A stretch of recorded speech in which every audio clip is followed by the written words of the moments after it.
Eclesiastes 5, versículo 1, diz assim: guarda o pé quando entrares na casa de Deus. Chegar-se para ouvir é melhor do que oferecer sacrifício de tolo, pois não sabem que fazem mal. Amém? Hoje a minha palavra nós vamos falar sobre reverência do culto. Deus tem trago algumas coisas no meu coração para que eu pudesse compartilhar com a igreja, e hoje eu quero falar sobre reverência no culto. Eu quero que nós oremos, quero pedir a minha esposa que ore para Deus estar me usando nessa tarde. Amém, Senhor, em nome de Jesus, nós estamos aqui para ouvir a Tua palavra, nos alimentarmos, que o Senhor venha usando o Teu Filho com sabedoria, com graça, com unção, para que essa palavra, Deus, ela venha conforme ela é, uma espada de dois gumes, que ela venha penetrando a nossa alma, dividindo alma, espírito, juntas, medulas, nos levando, Deus, a nos consertar naquilo que o Senhor deseja que nós venhamos, Deus, para conquistar tudo aquilo que o Senhor quer fazer por meio de nós. Que o Teu servo seja esse instrumento do Senhor nessa hora, em nome de Jesus. Amém. Glória a Deus. A palavra está dizendo bem claro, né? Guarda o pé quando entrares na casa de Deus. Chegar-se para ouvir é melhor do que oferecer sacrifício de tolos, pois não sabem que fazem mal. Amados, nós quando estamos reunidos, aqui é uma casa, uma garagem, mas quando nós nos reunimos ali para adorar a Deus, esse lugar passou a ser a casa de Deus. E no momento em que passou a ser a casa de Deus, o santuário de Deus, o lugar onde Deus vai falar com o seu povo, o lugar onde o seu povo vai adorá-lo, esse lugar passa a ser um lugar sagrado, passa a ser um lugar consagrado ao Senhor. Então, existem alguns pontos que eu quero colocar aqui para os irmãos, que Deus tem me despertado, e nós precisamos ficar atentos. Sabemos que nos últimos dias, as pessoas buscam distrações, lazer, entretenimento e irreverência para se relacionarem com pessoas interessantes. Às vezes nós queremos nos relacionar com pessoas que achamos que são importantes, que são interessantes, e até nos tornamos irreverentes na nossa forma de agir, na nossa maneira de nos comportar, nos esquecemos até do nosso testemunho cristão, né? Então nós nos comportamos ali de uma forma irreverente, né? E nós precisamos estar atentos. Até que ponto o culto deve ser descontraído? Muitas pessoas querem um culto descontraído, um culto descolado, né? O culto da nossa igreja não é um culto descolado, eu quero um culto descolado, né? Então, até que ponto o culto deve ser um culto descontraído? O culto deve ser espontâneo e alegre, sem perder o respeito que lhe é devido. Nós podemos ter alegria sem perder o respeito que nos é devido. Nós podemos aqui celebrar, nós podemos nos alegrar na presença de Deus, sem perder o respeito. Quando você compareceu diante de uma autoridade, quando você comparece diante de uma autoridade, se preocupa em como se comportar, não é assim?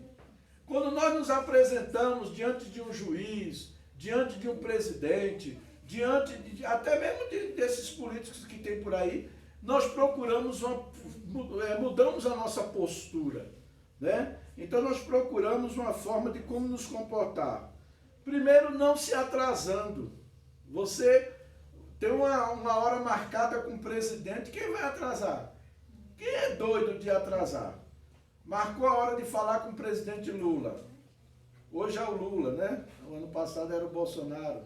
O 26 não sei quem vai ser. Mas seja lá quem for, é a autoridade constituída por Deus e nós temos que orar por ele. Estava até falando com minha filha ontem. Falei, rapaz, não importa quem está na presidência, se eu gosto ou se eu não gosto, a Bíblia manda orar por ele. Não é isso que está na palavra? As autoridades são constituídas por Deus, né? E nós temos que orar. Quando você se apresenta diante de uma autoridade, você se atrasa, você procura se vestir muitas vezes adequadamente. Ah, vai ter uma audiência no tribunal, vou conversar com o juiz hoje. Eu vou lá me apresentar diante do juiz. Eu vou de qualquer jeito? Eu vou de boné, de camisetão, largadão, vou lá chegar assim, eu vou preso, mas esse cara é bandido. A forma que ele chegou aqui, né? Então, assim, nós temos também que nos observar que nós estamos na presença de Deus. Nós viemos para o culto, não foi para passear. Não foi, não tenho o que fazer, vou para o culto. Eu não tenho nenhuma distração, vou me distrair, vou lá para a igreja. Não funciona assim, né? E muitas vezes a gente escolhe palavras e tom de voz para nos comunicar com essa autoridade. Até com o chefe, com o patrão na empresa, a gente tem uma postura de nos comportar. Será que diante do Rei dos Reis não deveríamos ainda ter maior respeito? Se nós temos respeito por essas autoridades da terra, será que nós não temos que ter respeito pelo Deus eterno, pelo Rei dos Reis que nós servimos e que Ele está presente aqui? Quando a gente vem para o culto, a gente vem para cultuar a Deus. A gente não veio para passar tempo, a gente não veio para ver o irmão, a gente não veio para botar a conversa em dias. Nós viemos aqui para adorar a Deus. E Deus está no seu santo templo, né? Deus está no seu santo templo.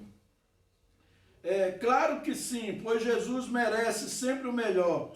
Como podemos então ser reverentes no culto? Jesus, ele merece o melhor. E se ele merece o melhor, nós devemos procurar saber como é que nós devemos ser reverentes no culto ao Senhor. Em primeiro lugar, nós temos que ser reverentes através da oração. A oração é uma forma de reverência na presença de Deus. Eu aceitei Jesus numa igreja muito rígida mesmo, né? Mas tinha uma coisa boa lá, o povo orava. O meu pastor, quando eu me converti, o pastor que tinha lá já era outro, mas o pastor que era o presidente, que tinha construído o templo lá, era um homem semi-analfabeto, um homem que conhecia Deus na intimidade, e esse homem, uma vez, ele foi à Coreia, visitou a igreja do Poyonchon na Coreia, em 1960 e alguma coisa, 70 por aí.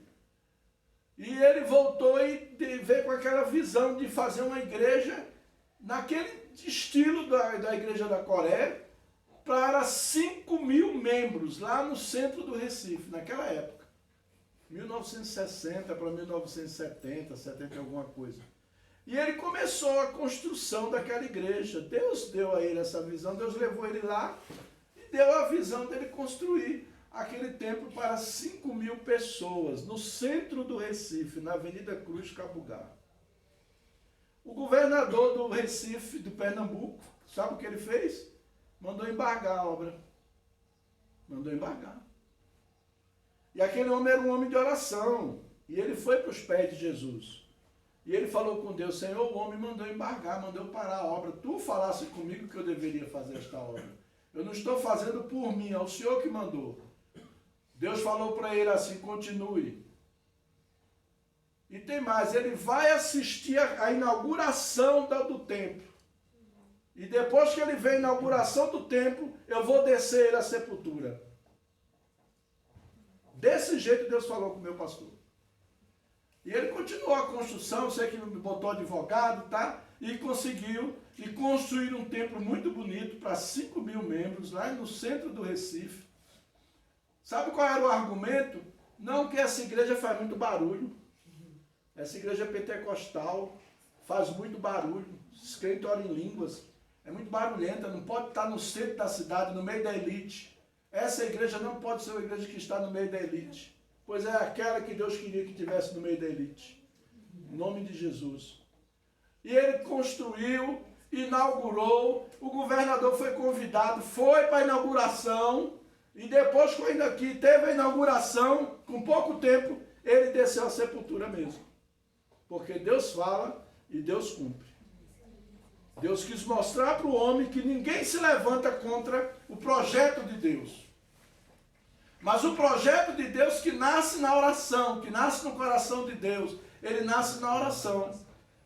Mateus capítulo 21, versículo 13, diz assim: e repreendeu-os, está escrito, a minha casa será chamada casa de oração.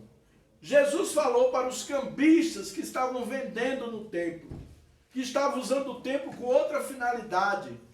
Jesus chegou para eles e repreendeu eles, expulsou eles de lá e disse: a minha casa será chamada casa de oração. Aleluia. Então, em primeiro lugar, meus amados, nós temos que entender que somos chamados, nosso culto começa com oração, nós temos que orar. Temos que orar. Chega, dobra o joelho, começa a falar com Deus. Já começou com oração, né? A coisa mais importante no culto é a oração. Se não tiver oração, é apenas uma reunião qualquer. Se nós não orarmos, nós temos apenas uma reunião social.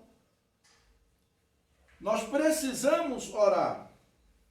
A oração invoca a presença de Deus no culto e leva as pessoas a sentirem mais perto de Deus.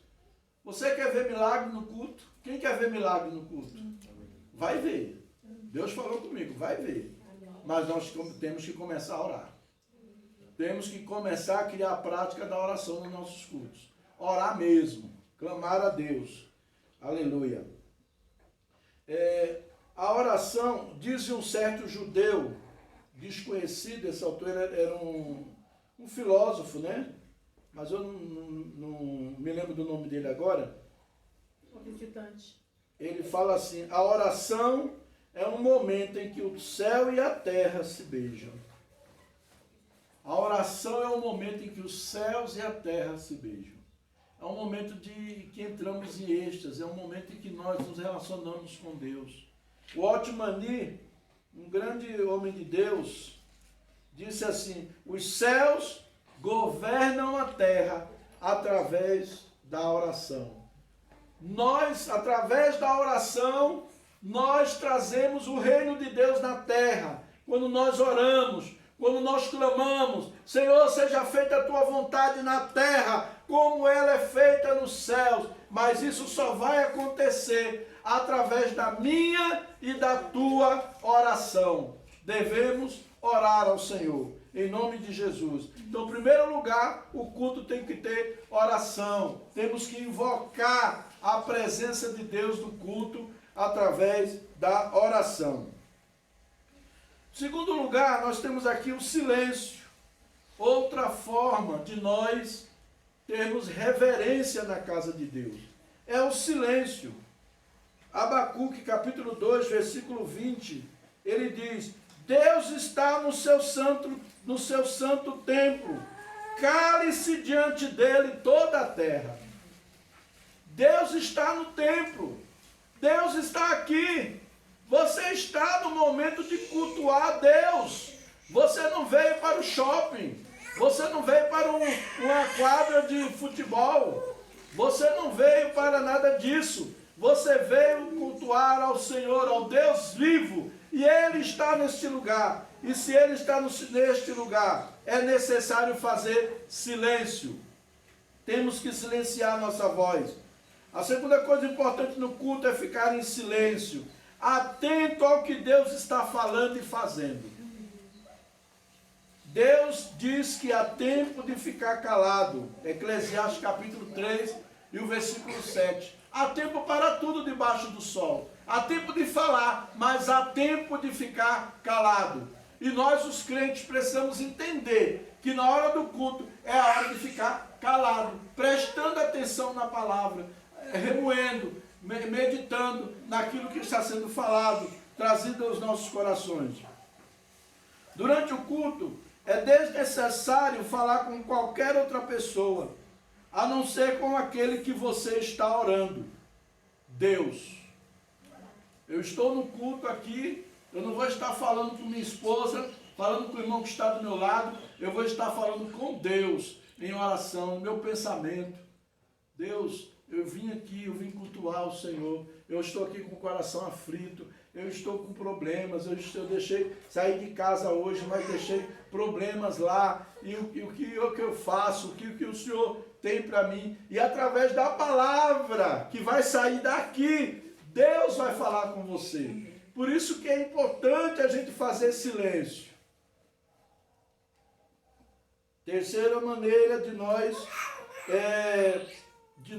reverenciarmos a Deus é termos reflexão.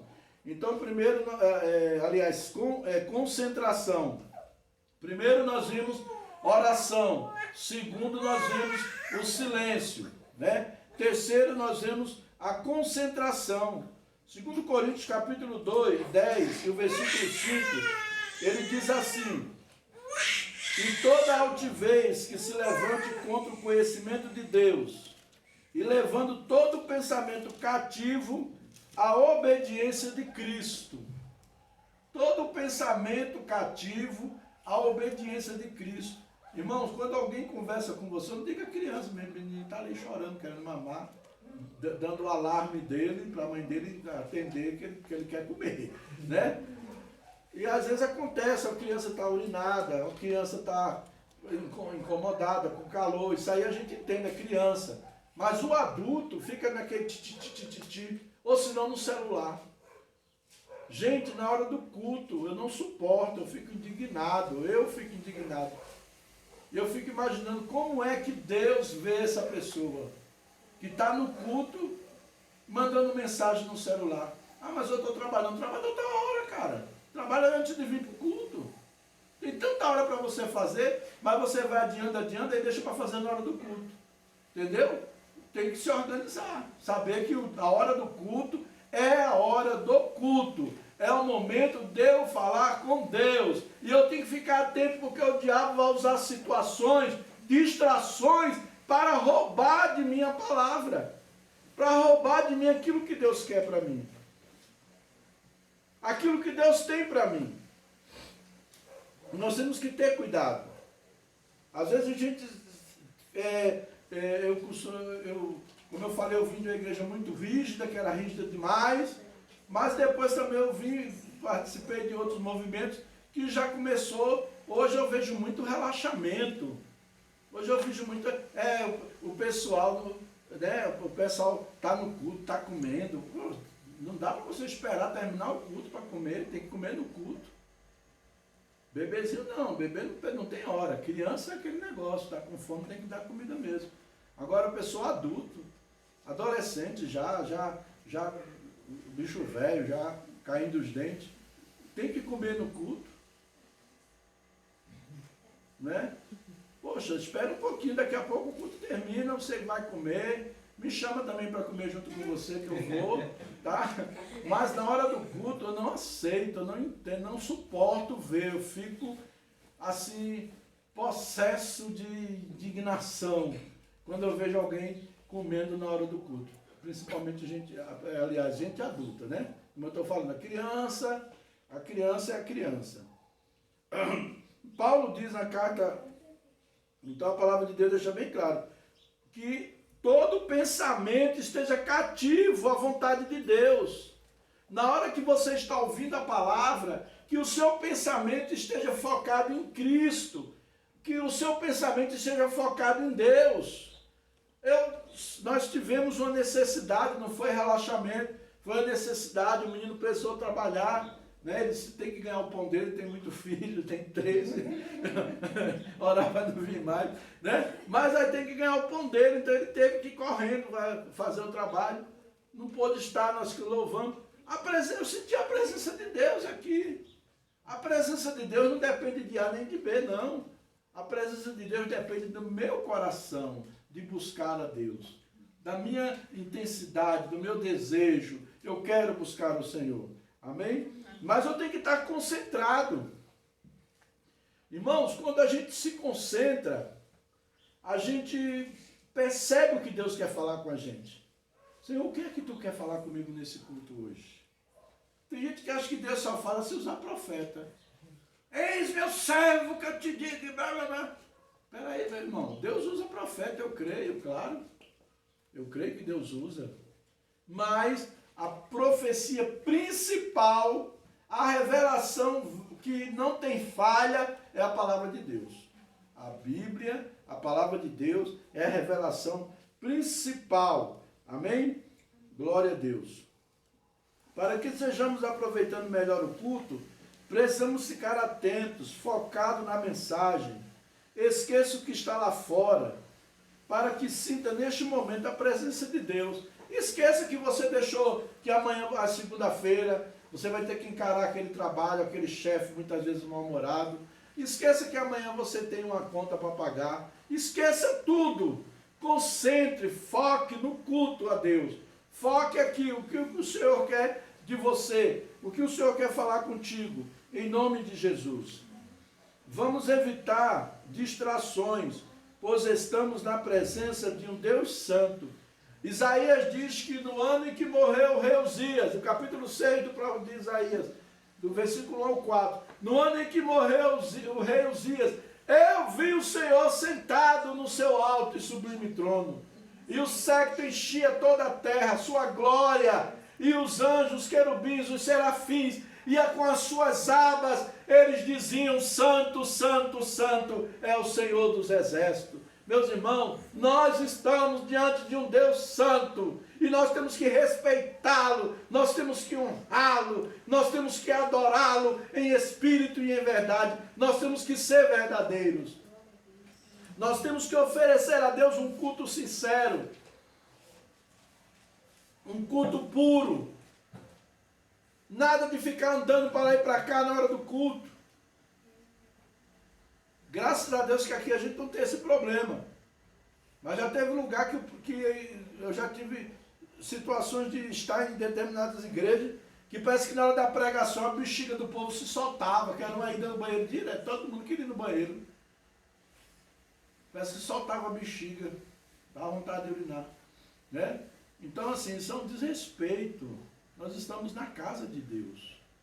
Nós estamos no culto. Eu venho para o culto, então eu vou tomar água, vou ao banheiro, vou trazer uma garrafinha com água para ficar tomando, né? Não tomar muito para não ter que levantar e ir ao banheiro. Porque aquele momento é o momento que eu vou me concentrar. É o momento que eu vou estar esperando no que Deus tem para mim. Amém? E eu vou estar diante de um Deus santo. Eu vou estar adorando a um Deus que é santo. E eu preciso respeitá-lo, eu preciso honrá-lo. Eu não posso tratar o culto como qualquer coisa, com banalidade. Eu não, porque é numa garagem, lá na casa do pastor, naquela garagemzinha lá, mesmo que seja aqui, eu não posso banalizar, porque eu estou na presença do Rei dos Reis e do Senhor dos Senhores. Ele está aqui e Ele vai falar com você, Ele já está falando e vai continuar falando, em nome de Jesus. Em nome de Jesus. E às vezes nós reclamamos porque Deus não faz mais coisas, né? Porque nós achamos que para Deus fazer coisa depende do pregador, depende do cantor, depende de todos nós. Deus, para agir na igreja, vai depender de todos nós abrirmos o coração e estarmos com o coração quebrantado na presença dele. Por último, nós precisamos, outra forma de estarmos na presença de Deus, com reverência, é a reflexão.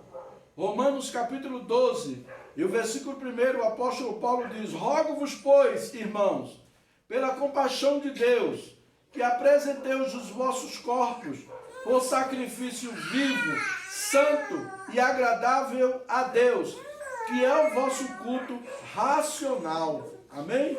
Então Deus quer um culto que seja um culto racional, né? E ele diz aqui que nós devemos nos apresentar o nosso corpo como sacrifício vivo.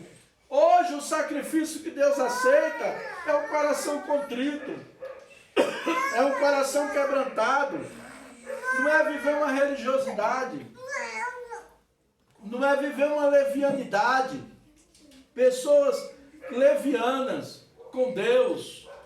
Ele tem medo do pai, ele tem medo do chefe, mas ele faz um monte de besteira sem saber que Deus está ali, que ele deve respeito a Deus. Eu não me escondo de Deus. Você não se esconde. Onde você estiver, Deus está. Onde você estiver, Deus está. Aleluia. Ele diz aqui ainda, além da oração, silêncio e concentração, também é importante a reflexão durante o culto. O psiquiatra, psicólogo e escritor Augusto Cury fala que a geração de hoje sofre de SPA, síndrome do pensamento acelerado. As pessoas são ativistas, mecânicas e não conseguem ficar paradas e refletir. As pessoas não conseguem parar. Elas acham que tudo depende delas, elas saíram, deixaram de depender de Deus. Tudo depende delas, então se ela parar, vai faltar, não vai acontecer. É para parar. Deus está mandando parar. Para, descansa. Para, fica comigo um pouco. Fica na minha presença, ao invés de você estar correndo feito um doido, feito um desesperado, se matando de trabalhar, adoecendo, morrendo antes do tempo. Fica comigo. Fica comigo um pouco, fica na minha presença. Jesus um dia chegou para os discípulos e disse, nem uma hora pudeste velar, nem uma hora. Nem uma hora você pode passar com Jesus. Porque o seu ativismo, a sua inquietação, a sua agonia, você tem que fazer uma cobrança, eu tenho que fazer para mostrar para os outros que eu sou trabalhador, que eu sou isso, que eu sou aquilo. Eu tenho que mostrar nada para ninguém, eu tenho que mostrar para Deus. E no meu secreto, a palavra de Deus fala, entra no teu quarto, lá no teu quarto em secreto, fala com o teu pai em secreto, e o teu pai que te ouve em secreto, te responderá em secreto. Tenha o seu secreto com Deus, você e Deus. Você e Ele, só você e Ele. Ninguém precisa saber.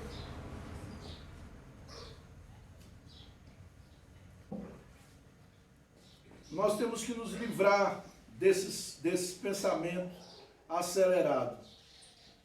Eu faço terapia com as pessoas. Duas coisas que eu vi, duas necessidades graves que eu vi na sociedade, nos meus pacientes. Duas necessidades gravíssimas, mas porém simples.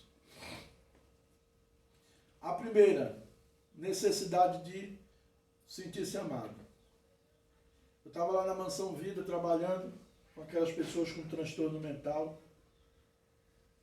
E eu comecei a descobrir o quanto aquelas pessoas, quando a gente dava atenção para elas, como elas melhoravam. Está aqui minha esposa, que vai testemunhar. No dia que que era a minha folga, que não era o meu plantão, acontecia alguma coisa. Era ou não era, amor? Toda vez que não era o meu plantão, acontecia alguma ocorrência. Quando eu estava lá, não acontecia nenhuma ocorrência. Não acontecia. De ninguém querer matar ninguém, de ninguém, entendeu? Surtar ao ponto de querer voar, dar se lançar em cima do outro. Sabe por quê? Porque quando eu estava lá, não é que eu quero ser melhor do que ninguém, mas quando eu estava lá, eu deixava Cristo exalar para as pessoas o amor de Jesus. Brincava com as pessoas, botava música, ia fazer aquele momento de alegria, conversava com todos, atendia a todos, vamos lá, vamos conversar, vem cá, o que é que aconteceu? Tá, pronto.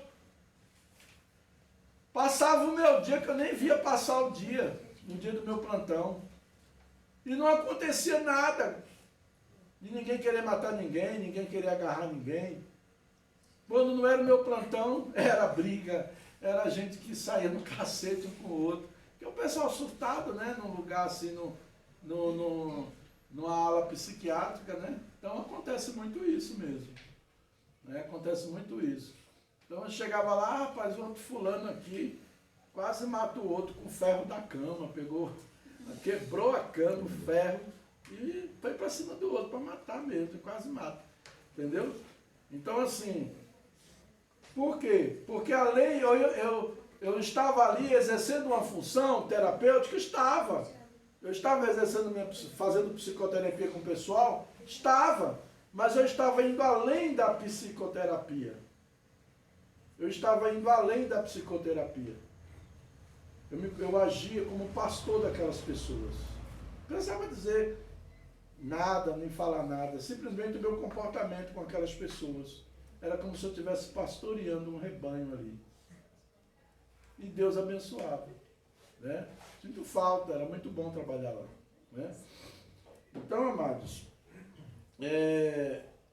reflexão.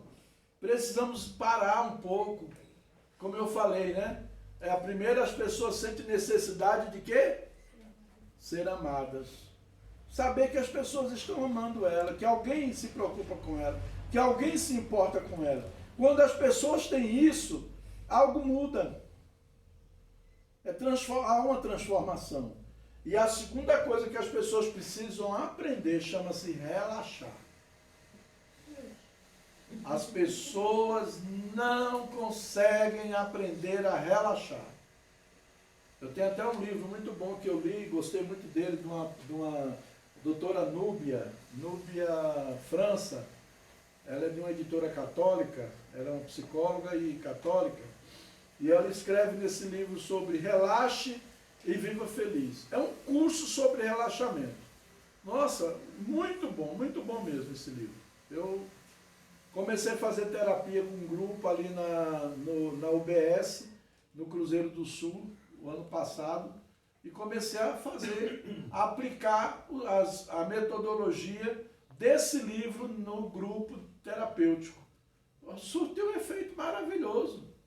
Tinha até uma menina lá que estava com as manchas na pele e fazendo tratamento, e muito tratamento e acompanhamento, e não resolvia. Na terapia de grupo, ela aprendeu a relaxar, ela ficou boazinha daquelas manchas na pele. Um paciente que eu estava atendendo também lá no Centro Médico de Brasília, quando eu estava lá na mansão, eu atendia no Centro Médico, e ele chegou, um professor, estava encostado, porque ele estava cheio de mancha no corpo, umas manchas que apareceram no corpo dele, e o médico não identificava o que era. Fez vários exames, tudo, nada identificou. Aí teve um psiquiatra que disse, olha, esse seu problema é psicossomático, é doença psicossomática, procure fazer terapia. Aí ele passou terapia para ele procurou lá, nós começamos a fazer terapia, 3 sessões de terapia que a gente tinha feito, levando ele a relaxar, evitar aquela coisa toda. Ele começou a melhorar, desaparecer as manchas. Eu falei, olha, o segredo é aprender a relaxar. Dá uma agonia no início, quem não tem o costume de relaxar, dá uma agonia terrível, não aguenta, não quer ficar. Você botar aquela musiquinha e dizer, vai lá, e tá. Você fica impaciente. A pessoa que não consegue, principalmente o TDAH. Você bota um TDAH para relaxar, uma pessoa que tem transtorno de déficit de atenção e hiperatividade, esse daí, coitado, é uma luta. Né? Então, assim, o segredo para o TDAH relaxar é pintura. Você tem que procurar técnicas para relaxar. Né? Mas aqui, ele fala na reflexão, relaxar na presença de Deus. Através da oração, os psicólogos já começaram a entender, através da Organização Mundial de Saúde, que a oração, a prece, tem um efeito terapêutico no ser humano. Amém? Então, vamos colocar essas questões na nossa vida. Vamos estar orando, buscar a Deus, vamos cultivar o silêncio. Na hora do culto, é a hora do silêncio. É hora de ouvir o que Deus quer falar comigo. É o momento que Deus quer falar comigo, né? Vamos concentrar, vamos ficar concentrados para entender, para discernir aquilo que o Senhor quer. E vamos refletir, fazer uma reflexão, relaxar, viajar, descansar em Deus, se entregar totalmente. Deus quer um espírito contrito, quebrantado, que chegue na presença dele. Amém? É isso que Deus procura. Pessoas com o coração quebrantadas, pessoa com o espírito contrito diante dele, porque ele quer usar, né? Queremos milagres, queremos ver Deus bradar em nossos cultos, então vamos cultivar os princípios que estamos aprendendo em sua palavra. Vamos ter uma prática de oração, silêncio na palavra, na presença de Deus, concentração e reflexão diariamente, e principalmente nos cultos. Amém? E para concluir, Tiago capítulo 1, versículo 22, ele diz: sede, pois, praticantes da palavra, e não mero ouvintes, enganando-vos a vós mesmos. Quando você prega, quando você fica só escutando pregação, que pregação maravilhosa, mudou a sua vida? Se não mudou, ela não foi maravilhosa, não resolveu nada. Pregação maravilhosa é aquela que muda, que me transforma, que faz algo, que faz o reboliço lá dentro de mim. E eu quero dizer hoje para vocês, Deus está chamando a gente a um novo padrão de vida, a um novo momento na presença dele. E uma das coisas que nós temos que aprender com ele é a reverência. Amém? Nós estamos vivendo dias muito difíceis, cada vez vai ficar pior. Ninguém espere que é Bolsonaro, que é Lula, que é não sei quem, que vai salvar a pátria, não.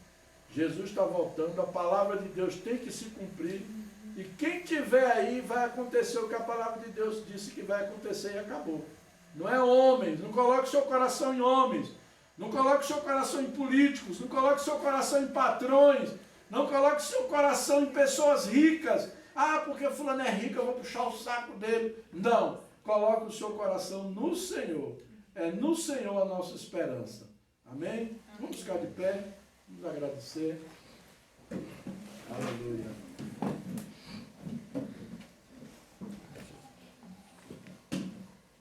Pai querido, nós estamos aqui em Tua presença, queremos agradecer a Ti, Senhor, por este momento, pela Tua palavra que foi ministrada, e que nós possamos sair daqui com pensamento, avaliando, Senhor, cada ponto, e avaliando nas nossas vidas, como nós temos nos comportado na Tua presença, Pai.